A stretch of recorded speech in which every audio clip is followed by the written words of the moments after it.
South ఇండియాలోనే అతి తక్కువ ధరలకి రత్నాలనందించే ఏకైక సంస్థ 6JVR. నమస్తే, నేను Keshav. Welcome to Suman TV. Andhra Pradesh Telugu జర్నలిజంలో ఒక సువర్ణ అధ్యాయం ముగిసింది. ఈనాడు పత్రికా సంస్థతో అలానే ఈటీవీ న్యూస్ ఛానళ్లతో దేశవ్యాప్తంగా తెలుగు నెట్వర్క్ను విస్తరించినటువంటి రామోజీరావు గారు తుదిశ్వాస విడిచారు. తెలుగు జర్నలిజానికే కాదు, సినిమా రంగంలో కూడా ఆయన విశేష సేవలు అందించారు. వివిధ రంగాల్లో బహుముఖ ప్రజ్ఞాశాలిగా దేశంలోనే అత్యున్నతమైనటువంటి రెండవ పురస్కారం పద్మవిభూషణ్ రామోజీరావు అందుకున్నారు. రామోజీరావు తెలుగు పత్రికా రంగానికి అలానే తెలుగువారికి చేసిన సేవలు ఎలాంటి, ఈ అంశాలని విశ్లేషిద్దాం. మనతో పాటు సీనియర్ జర్నలిస్ట్ దామోదర్ ప్రసాద్ గారు. దామోదర్ ప్రసాద్ గారు, నమస్కారం. నమస్కారం.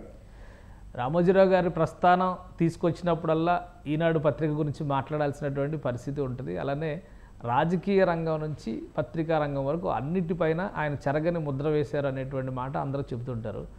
ఆయన పాత్ర ఎలాంటిది మన రాష్ట్ర రాజకీయాల్లో కానీ, దేశ రాజకీయాల్లో కానీ, అలానే పత్రికా రంగంలో ముఖ్యంగా మీడియా ఎంటర్టైన్మెంట్ రంగాల్లో ఆయనకు ఉన్నటువంటి ప్రత్యేకత ఎలాంటిది? చెరుకూరు రామోజీరావు గారు ఒక రైతు కుటుంబంలో పుట్టి ఆయన అకుంఠిత దీక్ష, పట్టుదలతో, ప్రతిష్టతో తాను అడిగిన అన్ని రంగాల్లో కూడా అగ్రశ్రేణిగా ఆ సంస్థలను కానీ తీర్చిదిద్దిన విషయం మనకు తెలుసు. వ్యాపార రంగమైన, తర్వాత పత్రికా రంగమైన, ఎలక్ట్రానిక్ మాధ్యమాలైనా ఏవైనా కూడా వాటిని అగ్రశ్రేణి మాధ్యమాలుగా తీర్చిదిద్దిన ఒక తెలుగు మాధ్యమ దిగ్గజం, ఒక శిఖరప్రాయుడు శ్రీ చెరుకూరు రామ. ఆయన ఈరోజు ఉదయం కాలధర్మం చెందారు. భౌతికంగా ఎవరు ధరణిలో తనువు 1000 ఏళ్ళు నింపకపోతే మాట ఎన్నాడో చెప్తారు. కాబట్టి చెప్పిన ఆయన స్థిర యశస్సు, కీర్తిని ఆర్జించి తెలుగు జాతి ఔన్నత్యాన్ని, కీర్తి ప్రతిష్టలను శిఖరప్రాయానికి చేర్చి దశ దిశలకు ఈ ప్రపంచవ్యాప్తంగా మన తెలుగు జాతి కీర్తి ప్రతిష్టలు పెంచినటువంటి ఒక యోధుడు ఆయన. మనకు చూస్తే ఆయన తొలుత వ్యాపార రంగంలో ఒక కూరగాయల పచ్చళ్ళ వ్యాపారంలో ప్రవేశించిన అక్కడ కూడా నాణ్యతతో వాటిని అగ్రశ్రేణి ప్రియా పురుషుల అగ్రశ్రేణి సంస్థగా తీర్చిదిద్ది దేశ విదేశాల్లోనే మన తెలుగు వాళ్ళకు కావచ్చు, భారతీయులకు కావచ్చు మేడి రకం ఒక పచ్చళ్ళను సరఫరా చేస్తూ ఈరోజు కూడా ఎగుమతులు ఎక్కువగా ఉంటుంది. తర్వాత ఆయన ఒక 50 ఏళ్ల క్రితం దాదాపు పత్రికా రంగంలో విశాఖ ప్రస్థానంగా ఈనాడు దినపత్రికను ప్రారంభించు, తర్వాత మరి రాజధాని హైదరాబాద్ నగరానికి కూడా విస్తరించు, ఆ విధంగా రాష్ట్రంలోని వివిధ ప్రముఖ కేంద్రాల కరీంనగర్, తిరుపతి ఇలా అన్ని ప్రాంతాలకు, తర్వాత జిల్లా వ్యాప్తంగా కూడా ప్రత్యేక ఎడిషన్లు ప్రారంభించడము, ప్రజలకు దగ్గరగా ఈ వార్తాపత్రికలు తీసుకువెళ్ళడం అనేది ఆయన సాధించినటువంటి ఘన విజయం అని చెప్పొచ్చు. ప్రజలకు అందించిన ఒక కానుక కూడా అని చెప్పచ్చు. సూర్యోదయానికి పూర్వమే ఆ రోజు, అంతకు ముందు రోజు జరిగినటువంటి ముఖ్యమైన జాతీయ, అంతర్జాతీయ, ప్రాంతీయ వార్తా విశేషాలను తెలుగు పాఠకులకు అందజేసే ఉద్దేశంతో ఆయన వాటిని పూర్వమే ఇళ్లలో ఉండేటట్టుగా ఒక పంపిణీ రంగాన్ని విస్తృతం చేయడం, అదేవిధంగా నాణ్యమైనటువంటి ముద్రణ, అదేవిధంగా విశేషమైన వార్తలు, అంతకు ముందు రోజు జరిగినటువంటి జాతీయ, అంతర్జాతీయ, ప్రాంతీయ వార్తలను తెలుగు ప్రజలకు అవగతం చేయడంలో సాధించిన ప్రగతి, ఒక నాణ్యతా ప్రమాణాలు, ఒక వార్తా విలువలు, ఆయన చేసినటువంటి అసత్యాన్ని లేదా ఏదో ప్రలోభాల కోసమో ఇంకొకటి కోసం వార్తలను పుట్టించేటువంటిది కాకుండా కొంత ఆ విషయంలో ఆయన్ని మనం అభినందించాలి. ఆయన అగ్రశ్రేణి ఒక ఆ పత్రిక ఈనాడు దినపత్రిక ఇతర సంపాదక వర్గాల సాయంతో ఆయన ప్రధాన సంపాదకుడిగా ఉండి దాన్ని అగ్రశ్రేణి పత్రికగా అచిరకాలంలోనే తీర్చిదిద్దము. తెలుగు ప్రజలకు ఎక్కడున్నా, ఏ రాష్ట్రంలో ఉన్నా, ప్రపంచంలో ఎక్కడున్నా తలలోని నాలుకల ఆ పత్రికను చూడలేని, చదవాలనేటువంటి, చదవకపోతే ఏదో వెలితి ఉండేటువంటి అభిప్రాయం కలిగించినటువంటి గొప్ప సంపాదకుడు ఆయన. ఆ విధంగా ప్రతిభను, సామర్థ్యాన్ని గుర్తించి పాత్రికేయ రంగంలో ఎందరినో ప్రోత్సహించి వాళ్ళని ముందుకు తీసుకొచ్చినటువంటి ఒక నిగర్వి ఆయన. అంతేకాకుండా మనం గమనించాల్సింది ఏమిటంటే ఈ ఎలక్ట్రానిక్ టీవీ, ఈటీవీ రంగాన్ని కూడా ఆయన అనేక విధాలుగా భారతీయ భాష అంకెలు ప్రారంభించారు. ఆ విధంగా కూడా తెలుగు జాతి కీర్తి ప్రతిష్టలైన పత్రికా రంగంలోనూ టీవీ మాధ్యమ రంగంలో కూడా అగ్రశ్రేణిగా తీర్చిదిద్దుకుంటే ఘనత రామోజీరావు వారి సంపాదక వర్గాన్ని.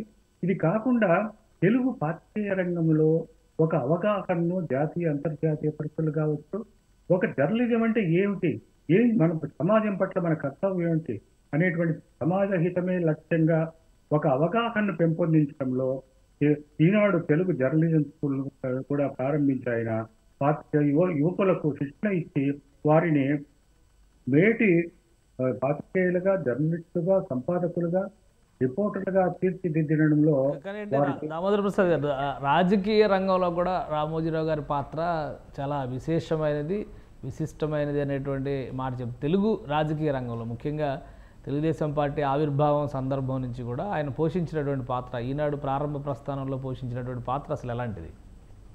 అది ఘనతరమైనది. ఎందుకంటే మనం దేశంలో చూస్తే కాంగ్రెస్ గుత్తాధిపత్యం కొనసాగినటువంటి పరిస్థితి మనం చూసాం. 1982, 83 సంవత్సరాల్లో, మరి 82, 81లో జరిగినటువంటి ఉమ్మడి ఆంధ్రప్రదేశ్ జరిగినట్టు రాజకీయ రంగంలో సంభవించిన ఘటనలు, పరిణామాల పూర్వరంగంలో కాంగ్రెస్ పార్టీ అంటే రాష్ట్ర ముఖ్యమంత్రులను ఒక చపరాశులుగా, ఒక బంట్రోగిగా చూసేటువంటి ఒక హీనమైన ధోరణిని వ్యతిరేకించి తెలుగు వారిని అంజయ్యని ఆ రోజున ఒక ప్రముఖ నాయకుడు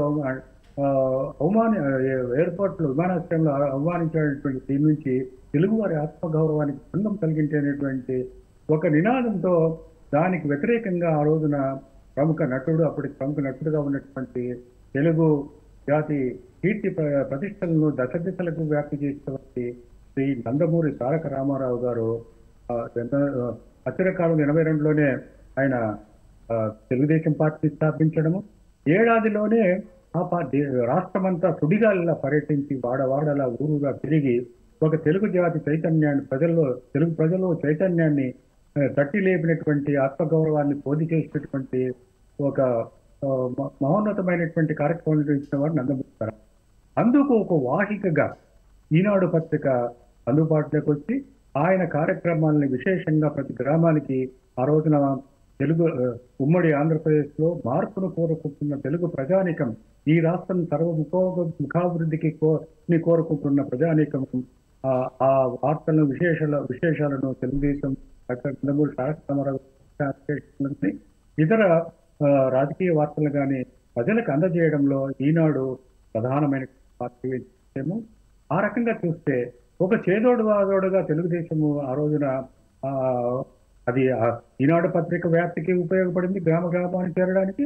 అదేవిధంగా రాజకీయంగా తెలుగుదేశం పార్టీ కూడా నందమూరి తారక రామారావు గారు ఏం సందేశం ఇస్తున్నారు, ఏం కోరుకున్నారు, ఆయన తెలుగు ప్రజల యొక్క ఆత్మగౌరవాన్ని పెంపొందించడానికి, సర్వతోముఖాభివృద్ధికి ఆయన చేస్తున్నటువంటి ప్రతిపాదనలు ఏమిటనేసి వాస్తవాలని వార్తలను ఎప్పటికప్పుడు ఈనాడు పత్రిక ద్వారా గ్రామానికి చేరవేయడంలో ఆయన అనితరమైనటువంటి పాత్ర నిర్వహించి అందులో ప్రధాన పాత్ర రామోజీరావు గారి. ఆ రకంగా కాంగ్రెస్ కు ఒక ధీటైన ప్రత్యామ్నాయాన్ని ఏర్పాటు చేయడంలో ఉమ్మడి ఆంధ్రప్రదేశ్ లో ఒక ప్రత్యామ్నాయ కాంగ్రెస్ ప్రభుత్వం అంటే అందులో నందమూరి తారక రామారావు గారి నాయకత్వంలో ఒక తెలుగుదేశం ప్రభుత్వం ఏర్పాటు చేయడంలో ఒక పూర్వరంగాన్ని సిద్ధం చేయడంలో రామోజీరావు గారు ఈనాడు గ్రూపు పత్రిక నిర్వహించే పాత్ర శ్లాఘనీయమైనది. రైట్. అంటే ఇప్పుడు ఆంధ్రప్రదేశ్లో ఈ మధ్యకాలంలో జరిగినటువంటి రాజకీయ పరిణామాలు రామోజీరావు గారిని ఇబ్బందుల పాలు చేశాయి, ఆయన ఆరోగ్యం పైన ప్రభావం చూపించాయి అనేటువంటి విమర్శలు కూడా వస్తున్నాయి. సో దీన్ని ఏ విధంగా చూడాలి? ఈ రాష్ట్రంలో ఒకటి ఏమిటంటే మన తెలుగు సమాజంలో ముఖ్యంగా కోస్తాలోను తెలంగాణ అభివృద్ధి, ఒక ప్రాంతీయ అస్తిత్వాన్ని కాపాడుకోవాలంటే ఆరాటం ఒక పక్క ఉన్నటువంటి మాట నిజము, అది దాన్ని ఎవరు తప్పు పట్టరు. అక్కడ కోస్తాలో కానీ నవ్యాంధ్రలో ఒక రకమైన కుల దురహంకారాలు, ఫ్యూడల్ ధోరణులు, ఒక పెత్తందారి వైఖరులు వాళ్ళ మరొకరు రాజకీయ రంగంలో ఎవరైతే రాణించడానికి ప్రయత్నిస్తే వాళ్ళు అణగదొక్కినారో, అదేవిధంగా పత్రికా రంగంలో మరొకరు ప్రముఖ స్థానాన్ని పొందడం కానీ, ఒక వార్తా ప్రమాణాలకు కట్టుబడి ఉండడం కానీ సహించలేని శక్తులు మరి ఆయన పైన, ఈనాడు పైన లేదా వారి సంస్థలపై దాడులు నిర్వహించిన పరిస్థితి చూశాము. ఎక్కడైనా కూడా సత్యనిష్టతో సమాజ హితంతో ఏ పత్రిక అయినా ఏ సంస్థ అయినా మనం నిర్వహించాల్సిన అవసరం ఉంది. ఆ బాధ్యతను ఆయన రామోజీరావు గారు కానీ వారి సంపాదక వర్గం కానీ వారి సంస్థలు కానీ ఒక శ్లాఘనీయమైన పాత్ర నిర్వహించారు. కానీ తిమ్మిని బమ్మిని చేయడం కానీ లేదా లేని ఉన్నట్టు చూపడం అనేటువంటి పని వాళ్ళు చేయలేదు. ఉన్నట్టు చెబితే కొందరికి కంటగింపు అనేటువంటి పరిస్థితి ఉంది. ఆయన అనారోగ్యంతో ఉన్న సమయంలోనే వీళ్ళని అక్కడికి పోలీసులు పంపి ఆయన్ని వ్యక్తిగతంగా అవమానపరిచేటువంటి వైఖరి కూడా కొన్ని శక్తులు ప్రయత్నించినాయి. అది తెలుగు సమాజం హర్షించలేదు, ఖండించింది. దాన్ని ఆ వాస్తవాన్ని మనం గుర్తించాం. ఈ రంగంలో పోటీ సిద్ధాంతాలు ఏవైనా ఉంటే, వాళ్ళ ఉపాధనలు ఏవైనా ఉంటే తెలుగు సమాజ అభివృద్ధికి ఉన్నవి చెప్పుకోవాలే కానీ ఈ రకమైనటువంటి విద్వేషపూరితమైన ధోరణులు కానీ దాడులు కానీ లేదా అనుచితమైనటువంటి వ్యాఖ్యలు కానీ ఉచితం కాదనేటువంటి వాస్తవాన్ని తెలుగు సమాజం గుర్తించింది, దాన్ని ఖండించింది. అందువల్ల పోటాపోటీగా ఎన్ని పత్రికలు వచ్చినా విశ్వసనీయత అనే దానికి మారు పేరుగా నిలిచినటువంటి వారు రామోజీరావు గారు. వారి పత్రిక వాళ్ళ ప్రసార మాధ్యమాలన్నీ నిలిచినాయి. అది ఏ పత్రికకైనా సత్యనిష్టే సమాజహితమే ఒక ప్రముఖ ప్రాతిపదికగా ఉండాలనేటువంటిది మన సత్యమే అయితే మనము జాతీయ నినాదంగా పెట్టుకున్నాం. మనం అదే లక్ష్యంగా ఏ సంస్థ అయినా కొనసాగాలి. అది కాకుండా కుల విద్వేషాలు, ప్రాంతీయ విద్వేషాలు లేదా మత విద్వేషాలు రెచ్చగొట్టడము, ప్రేరేపించడం ద్వారా తాత్కాలికంగా పబ్బం గడుపుకోవచ్చు. కానీ సమాజ హితానికి కానీ సామాజిక ఐక్యతకు కానీ అవి ఎంత మాత్రం తోడ్పడేది కాదనే వాస్తవాన్ని మధ్య కాలంలోనే మన తెలుగు సమాజం గుర్తించింది. తెలంగాణలోనూ ఆ మార్పు మనం చూసాం. మనము 4-5 నెలల కిందట. అదేవిధంగా ఆంధ్రప్రదేశ్లో ఇటీవల జరిగిన సార్వత్రిక ఎన్నికల్లో ఇంతటి ఘన విజయం సాధించడానికి కారణం కూడా ఈ సత్యనిష్ట. మనకు ఇప్పుడు నవ్యాంధ్రగా ఏర్పడినటువంటి ఆ ప్రాంతం సర్వతోముఖాభివృద్ధికి ఏకోన్ముఖంగా కుల మత భేదాలు లేకుండా, ప్రాంతీయ విభేదాలు లేకుండా అందరూ ఏకోన్ముఖంగా కృషి చేస్తేనే అభివృద్ధి సాగించగలిగినటువంటి, ముఖ్యంగా ఉద్యోగ ఉపాధి కల్పన చాలా ముఖ్యమైన, మన పిల్లలకు పరిశ్రమలు అవసరము, వాణిజ్యం పెరగాలి, ఆదాయం పెరగాలంటే లక్ష్యంతో దానికి ఒక భూమికను, ఒక ప్రాతిపదికను ఏర్పరచడంలో ఈనాడు గ్రూప్ సంస్థలు కావచ్చు వాళ్ళు చేసిన కృషి, రాజకీయ పార్టీలు కూడా దాన్ని గుర్తించినాయి. వాళ్ళు కూడా దాన్ని ఐక్యతతో వాళ్ళు ఈ రకమైన ప్రతీప శక్తులను, ఒక విధ్వంసక శక్తులకు వ్యతిరేకంగా వాళ్ళు ఒక ఘనతరమైనటువంటి తీర్పుని ఇచ్చింది. అందులో రామోజీరావు గారి కృషి ఉంది, వారి సంస్థల కృషి ఉంది, ఈనాడు లేదా ఈటీవీ మాధ్యమాల కృషి కూడా మనం ప్రశంసనీయటువంటి అనేది మనం గమనించాం. అంటే ఇప్పుడు ఓవరాల్గా ఆంధ్రప్రదేశ్ రాజకీయాలపైన కానీ, ఆంధ్రప్రదేశ్లో పత్రికా రంగం పైన కానీ రామోజీరావు గారి ముద్ర ఎలాంటిది అని మనం అడగాలంటే కాంగ్రెసేతర పక్షాలు నిలబెట్టడం వరకే అది పరిమితమైందా? ఆ తర్వాత ఆయన పాత్ర మరింత విస్తారమైందా? ఇంకా ఆయన కాంగ్రెస్ ఎందుకంటే ఆయన తొలుత చంద్ర రాజేశ్వరరావు గారికి అనుయాయుడిగా లేదా కమ్యూనిస్ట్ పార్టీ అభిమానిగా ప్రారంభ దినాల్లో ఆయన యువకుడుగా ఉన్నప్పుడు ఆ ప్రస్థానం అలా ప్రారంభమైంది. తర్వాత కాలంలో వ్యాపార రంగంలో అడుగుపెట్టిన తర్వాత ఆయన ప్రస్థానం వివిధ దశల్లో సాగింది, ఎదుగుతూ వచ్చింది. పత్రికా రంగంలోకి వచ్చిన తర్వాత తొలుత ఆయన అప్పట్లో అధికారంలో కాంగ్రెస్ నియంత్రణ ధోరణులు వ్యతిరేకించినప్పుడు కూడా అత్యవసర పరిస్థితి వ్యతిరేకించినప్పుడు తర్వాత గుడ్డి కాంగ్రెస్ ప్రజాతిని విడనాడినట్టుగా కనిపిస్తుంది. మంచిని పెంచితే ఎవరైతే ఏ రాజకీయ పక్షమైనా, ఆయన విలువలను పెంచేటువంటి ఏ రాజకీయ పక్షమైనా ఆయన తన ప్రోత్సాహాన్ని ఇచ్చినటువంటి పరిస్థితి ఉన్నది. తర్వాత కాలంలో ఆయన వైఖరిలో కూడా మార్పు. గుడ్డి కాంగ్రెస్ వ్యతిరేకిస్తే చాలదు, కాంగ్రెస్ అయినా మరో పక్షమైనా అది ప్రజాహితంతో ప్రజాస్వామ్య విలువలను, రాజ్యాంగ విలువలను కాపాడేదిగా, పౌర ప్రజాస్వామ్య హక్కులు కాపాడేదిగా ఉండాలని కోరుకున్న ఆయన తర్వాత కాలంలో అలాంటి అభ్యుదయ శక్తులకు అండగానే నాడు పత్రిక ఎలక్ట్రానిక్ మాధ్యమాలు అయితే ఆ కృషిని వాళ్ళు నిర్వర్తిస్తున్నారు. ఇంకొక 2 నెలల్లో ఈనాడు పత్రిక 50 సంవత్సరాలు పూర్తి చేసుకోబోతుంది, స్వర్ణోత్సవాలకు సిద్ధం కావాలి అని చెప్పారు రామోజీరావు గారు. అలాంటి పరిస్థితుల్లో ఆయన ఆరోగ్యం క్షీణించింది, ఇటువంటి పరిణామాలు చోటు చేసుకుంది అనేటువంటి మాట ఈనాడు సంస్థకు సంబంధించినటువంటి సీనియర్ ఉద్యోగులు చెబుతున్నారు. అలానే ఢిల్లీలో ఏపీ కొత్త సీఎంగా బాధ్యతలు తీసుకోబోతున్నటువంటి చంద్రబాబు నాయుడు గారు రామోజీరావు గారి చిత్రపటానికి నివాళులు అర్పించారు. అలానే రామోజీరావు గారి పాత్ర విషయంలో కేంద్ర రాజకీయాల్లో, ముఖ్యంగా కాంగ్రెసేతర రాజకీయాలకు సంబంధించి బీజేపీతో కూడా ఆయన సఖ్యతగా ఉన్నారు, బీజేపీ పెద్దలతో కూడా మంచి సంబంధాలు ఉన్నాయనేటువంటి భావన ఉంది. ఇందులో ఎంతవరకు నిజం ఉంది దామోదర్ ప్రసాద్ గారు? దేశంలో వస్తున్న మార్పులు అంటే కాంగ్రెస్ పార్టీ చేసే స్వయంకృతము. ఆంధ్రప్రదేశ్ విభజన చేయడం వల్ల కాంగ్రెస్ పార్టీ ఒక ప్రాంతంలో పూర్తి అస్తిత్వాన్ని కోల్పోయినట్టు పరిస్థితి మనం చూసాం. దేశంలో కూడా తన నియంతృత్వ నిరంకుశ పాలనని లేదా ఈ ఎమర్జెన్సీ ప్రవేశపెట్టడము లేదా ఎదురులేనటువంటి అధికారం చెలాయించడము, ఒక రాజ్యాంగ రీత్యా ఒక ప్రభుత్వం ఎన్నికైతే వారికి అవకాశం ఇవ్వకుండా మరొక కిచెన్ కేబినెట్ ద్వారా నిర్ణయాలు తీసుకోవడం, ఇలాంటి పెడధోరణుల్ని రామోజీరావు గారు ప్రయత్నించారు. ఆ క్రమంలోనే ఒక ప్రత్యామ్నాయ శక్తిగా భారతీయ జనతా పార్టీ ముఖ్యంగా ఉత్తరాది రాష్ట్రాల్లో ఒక మతాన్ని ఆలంబనగా చేసుకుని వాళ్ళు రాజకీయంగా ముందుకు వచ్చినప్పుడు అక్కడ ఎప్పుడో ఈ ప్రస్థానమేమి 2 స్థానాలతో మొదలైనటువంటి భారతీయ జనతా పార్టీ ఎదగడానికి 25 ఏళ్ళు పైగా పట్టింది. కాబట్టి ఒక రాజకీయ ప్రత్యామ్నాయ శక్తిని కోరుకుంటూ ఉంటున్న భారత ప్రజలు మరి ముందుకు వచ్చినటువంటి భారతీయ జనతా ఉత్తరాది రాష్ట్రాల్లో అత్యధిక మెజారిటీ సాధించి వాళ్ళు అధికారంలోకి వచ్చినారు. అప్పుడు గాలి ఎటు వీస్తుందో గమనించినటువంటి ఒక కాంగ్రెస్ కు రాజకీయ ప్రత్యామ్నాయంగా ఆయన మత ప్రత్యామ్నాయాన్ని ఏం రామోజీరావు గారు కోరుకోలేదు. ఒక ప్రజాస్వామ్య ప్రత్యామ్నాయాన్ని కాంగ్రెస్ కు కావాలని కోరుకుంటున్న వాళ్ళు ఆయన కూడా ఒకరు. కాబట్టి ఆయన సహజంగానే ఒక కేంద్రంలో ఇది సబ్కా సాత్ సబ్కా వికాస్ సబ్కా విశ్వాస్ అనే ఉదాత్తమ నినాదం ఇచ్చినటువంటి ప్రధానమంత్రి నరేంద్ర మోడీ గారు కావచ్చు, మరి కమలం పార్టీ కావచ్చు, అది అక్షరాల అమలు చేస్తారన్నటువంటి మాట నమ్మినవాడు, దాన్ని ప్రోత్సహించిన వారు, దాన్ని ప్రబలంగా వ్యాప్తిలోకి తీసుకొచ్చిన వారు రామోజీరావు గారు, వారి గ్రూపు సంస్థలు, ఈనాడు పత్రిక లేదా ఈటీవీ కూడా తీసుకొచ్చినారు. అంటే కాంగ్రెస్ కు మెరుగైనటువంటి ఒక నాణ్యమైనటువంటి ఒక విశ్వసనీయమైనటువంటి ప్రజలకు అనుకూలమైనటువంటి ఒక జాతీయ ప్రత్యామ్నాయం ఏర్పడాలనేటువంటి ఆకాంక్షతో ఉన్నటువంటి రామోజీరావు గారు సహజంగానే నరేంద్ర మోడీ గారికి మరి భారతీయ జనతా పార్టీకి వాళ్ళకు కూడా కొంత వాళ్ళకు అండగా లేదా మద్దతుగా నిలిచినటువంటి పరిస్థితి మనం గమనించాం. రైట్. ఈనాడు సంస్థ కానీ అలానే రామోజీ గ్రూప్ సంస్థలు కానీ దేశంలోనే అతిపెద్ద గ్రూప్గా ఆవిర్భవించినటువంటి పరిస్థితి ఉంది. అలానే జాతీయ స్థాయిలో కూడా మీడియా రంగంలో ఆయన ప్రభావం చాలా ఎక్కువగా ఉంటుంది. ఇప్పుడు రామోజీరావు అస్తమయం తర్వాత ఈ సంస్థల ప్రస్థానం ఎలా ఉండొచ్చు? రామోజీరావు గారు 50 ఏళ్ల కృషి ఉంది ఆయనకు.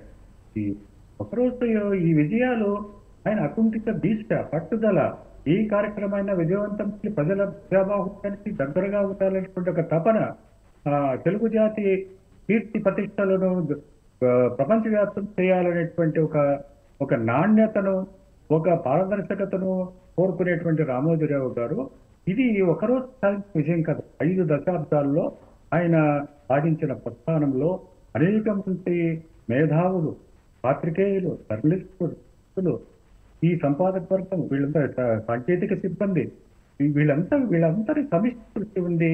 దాన్ని శోధించే ప్రతిభా సామర్థ్యాలను గుర్తించి వారిని ప్రోత్సహించి తన సంస్థను మేటిగా తీర్చిదిద్దడంలో రామోజీరావు గారికి ఉన్నటువంటి ఒక దార్శనికత, ఒక యాజమాన్య ప్రతిభ మనకు ఇస్తుంది. ఆయన లేని లోటు కొంత వెంటనే తీర్చలేదేమో కానీ వారి కుమారుడు కిరణ్ కానీ లేదా ఇతర సంపాదక సిబ్బంది కానీ ఇతర సాంకేతిక సిబ్బంది కానీ వాళ్ళు కూడా అంకిత భావంతో సమిష్టిగా పనిచేస్తున్నట్టు వాళ్ళ కావున అచిర కాలంలోనే ఆ లోటును వాళ్ళు భర్తీ చేయగలిగే విశ్వాసం నాకుంది. రామోజీరావు గారి యొక్క ఈ 5 దశాబ్దాల కృషి ఒక తెలుగు కీర్తి ప్రతిష్టలు పెంచినటువంటి తెలుగు పత్రికా మాధ్యమాలు కానీ టీవీ మాధ్యమాలు శ్రేణిగా ప్రపంచవ్యాప్త ప్రశంసలు అందుకున్న వాటిగా తీర్చిదిద్దే క్రమాన్ని మనం కొనియాడది. అందుకు రామోజీరావు గారికి మనం ఘనమైన ఆయన దివంగత సందర్భంగా తెలుగు జాతి ప్రజలు, తెలుగు ప్రపంచవ్యాప్తంగా తెలుగు వాళ్ళు కావచ్చు లేదా అభ్యుదయవాదులు కావచ్చు ఆయన ఘనమైన నివాళులు అర్పిస్తూ వారి వారసులు కూడా రానున్న కాలంలో విలువలకు కట్టుబడి, పాత్రికేయ విలువలకు కట్టుబడి ప్రజాస్వామ్యాన్ని, రాజ్యాంగ విలువలు ప్రకటించిన తమ సంస్థలను విజయవంతంగా నిర్వహించగలరని నేను విశ్వసిస్తున్నాను. ఆ దిశగా ఆ గ్రూప్ సంస్థ, ఎందుకంటే కొన్ని వేల మందికి ఉపాధి కల్పించారు వాళ్ళకు. కాబట్టి వాళ్ళు ఆ దిశగా మరిన్ని విజయాలు సాధించాలని, ఈ లోటును అధిగమించి కొంత ఒక దిగ్గజం అస్తమించినప్పుడు అది సాధారణంగా ఆ లోటుని ఎంతో మనోవ్యధ ఉంటుంది, వాళ్ళు కోలుకోలేని దెబ్బ తగులుతుంది. వాటిని అధిగమించి మరింత ముందుకు ఆకాంక్షిస్తున్నాను.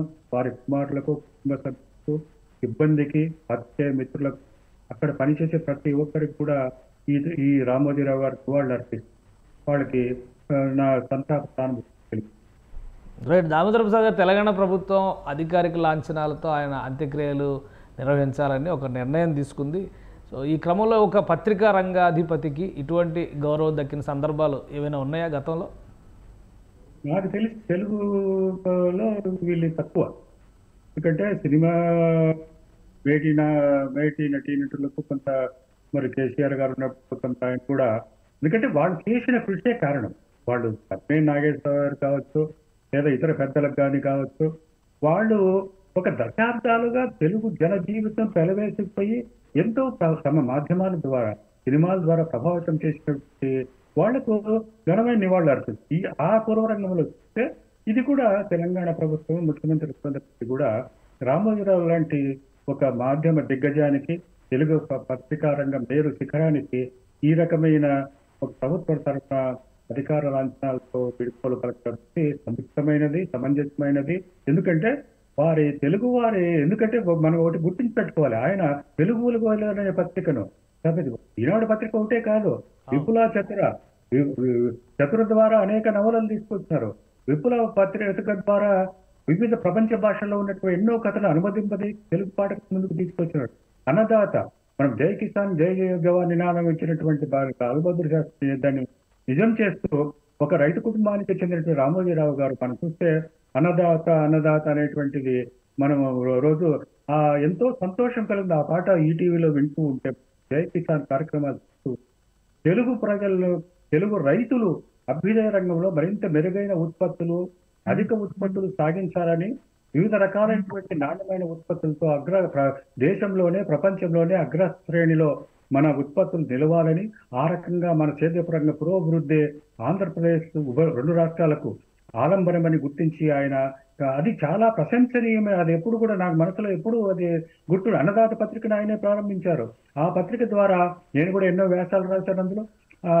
మరి కాకుండా టీవీ మాధ్యమాల్లో కూడా, మనం ఈటీవీలో కూడా ఉదయం సాయంత్రం కూడా అనేక వినూత్నమైనటువంటి పరిశోధనాంశాలను కానీ, ఇతర ప్రపంచవ్యాప్తంగా జరుగుతున్న సేద్యపు రంగంలో వస్తున్నటువంటి మార్పులు కావచ్చు, గిరాకీ ఉత్పత్తుల గురించి వాటిని మన తెలుగు రైతులకి, సామాన్య ప్రజలకు అందుబాటులోకి తీసుకురావడంలో వారు నిర్వహించిన ఒక పాత్ర శ్లాఘనీయమైనది, ప్రశంసనీయమైనది. వారికి ఈ సందర్భంగా రైతాంగం తరపున కూడా నేను నివాళులు అర్పిస్తున్నాను. కొత్త రక్తాన్ని, కొత్త అనుభవాల్ని పరిచయం చేయడంలో రామోజీరావు గారి శైలి ప్రత్యేకమైంది. మనం కొన్ని దృశ్యాల్లో చూస్తున్నాం చాలా క్లియర్గా. రాజమౌళి ఆయన కుటుంబ సమేతంగా రామోజీరావు పార్థివ దేహానికి అంజలి ఘటిస్తూ నివాళులు అర్పిస్తున్నారు. ఎందుకంటే రామోజీరావు గారు మొదట అవకాశం ఇచ్చినటువంటి అనేక మంది నటీనటులు, దర్శకులు, టెక్నీషియన్స్, వాళ్ళందరి జాబితాలో చూస్తే రాజమౌళి కూడా ఒకరు. ఈటీవీలో ప్రసారమైనటువంటి శాంతి నివాసం సీరియల్ ద్వారా ఒక డైరెక్టర్గా తెలుగు ప్రేక్షక లోకానికి ఆయన పరిచయం అయ్యారు. తర్వాత సినిమా రంగంలోకి ఆయన అడుగు పెట్టినటువంటి పరిస్థితి. అలానే కీరవాణి కూడా అనేక ధారావాహికలకి మ్యూజిక్ స్కోర్స్ అందించినటువంటి ట్రాక్ రికార్డు. రామోజీకి సంబంధించినటువంటి గ్రూపు సంస్థల ద్వారానే వారి ప్రస్థానాన్ని ప్రారంభించారు.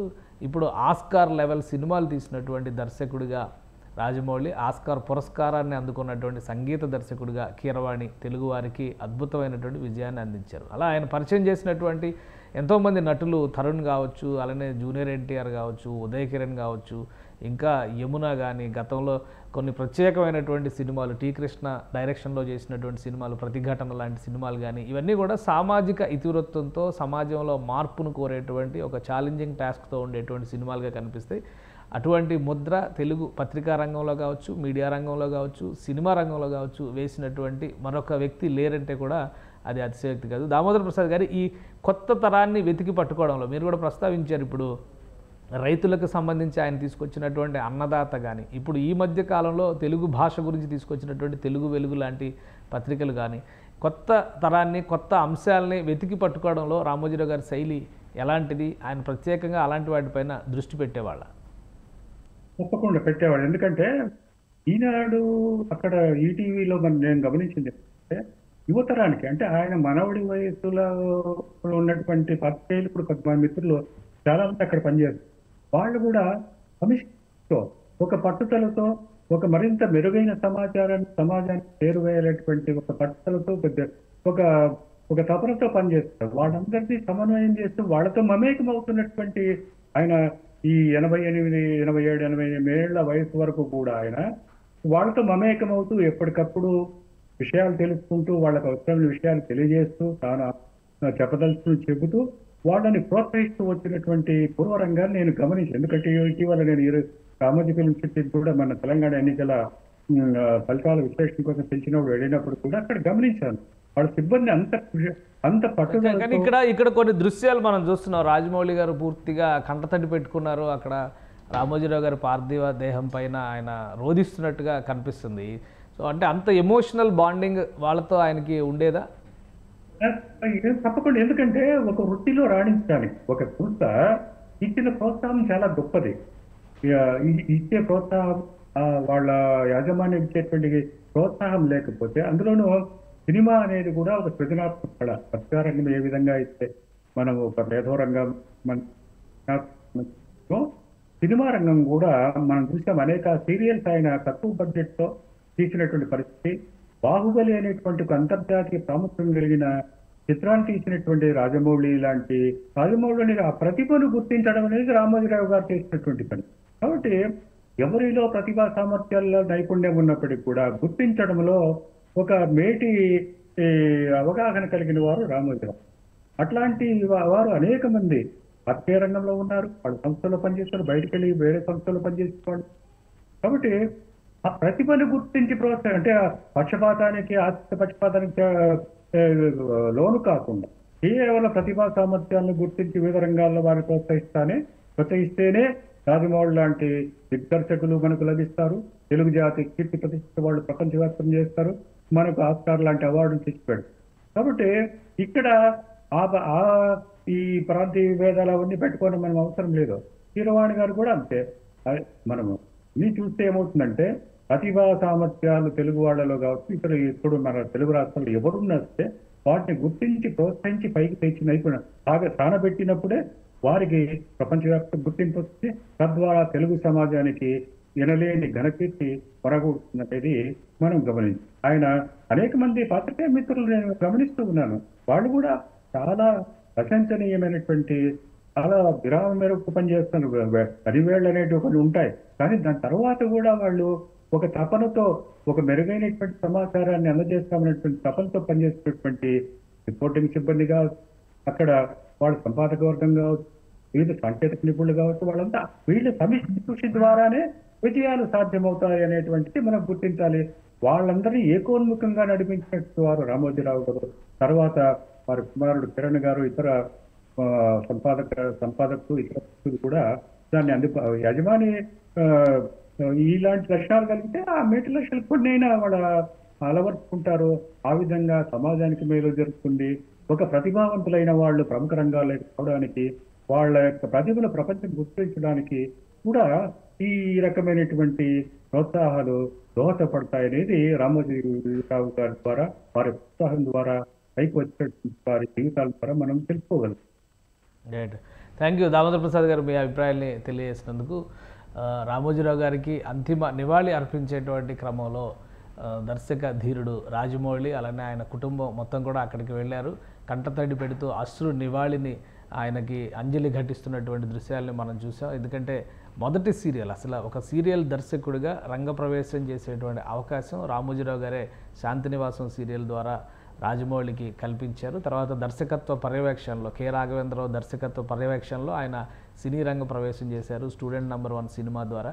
ఇది అందరికీ తెలిసినటువంటి కథ. ఇలా కొత్త రక్తాన్ని, కొత్త తరాన్ని ప్రోత్సహించడంలో రామోజీరావు గారి శైలి భిన్నమైంది. అదే తరహాలో కీరవాణి కూడా అనేక సీరియల్స్కి ముందుగా జింగిల్స్, ట్యూన్స్ చేసినటువంటి అనుభవం ఉంది. ఆ సంస్థతో, రామోజీకి సంబంధించినటువంటి ఈనాడు సంస్థలతో, ఈటీవీ సంస్థలతో వారికి ఉన్నటువంటి అవినాభావ సంబంధాన్ని గుర్తు చేసుకుంటూ కంటతడి పెట్టినటువంటి పరిస్థితి. ఇంకా అనేక మంది సినిమా, రాజకీయ, వ్యాపార రంగాలకు చెందినటువంటి ప్రముఖులు రామోజీరావు పార్థివ దేహాన్ని సందర్శిస్తున్నారు. ఆయనకి అంతిమ నివాళులు అర్పించేటువంటి క్రమంలో వీరందరూ కూడా ఫిలిం సిటీకి క్యూ కడుతున్నటువంటి పరిస్థితి. రేపు ఉదయం రామోజీరావు అంత్యక్రియల్ని ఫిలిం సిటీ పరిధిలోనే చేసేటువంటి అవకాశం ఉంది. దీనికి సంబంధించిన ఏర్పాట్లు కూడా జరుగుతున్నట్టుగా తెలుస్తుంది. ఇది రామోజీరావుకి సంబంధించి, ఆయన మృతికి సంబంధించి అప్డేట్స్. Keep watching. సుమన్ టీవీలో మీ పర్సనల్ అండ్ బిజినెస్ ప్రమోషన్స్ కోసం కింది నెంబర్కి కాంటాక్ట్ చేయండి.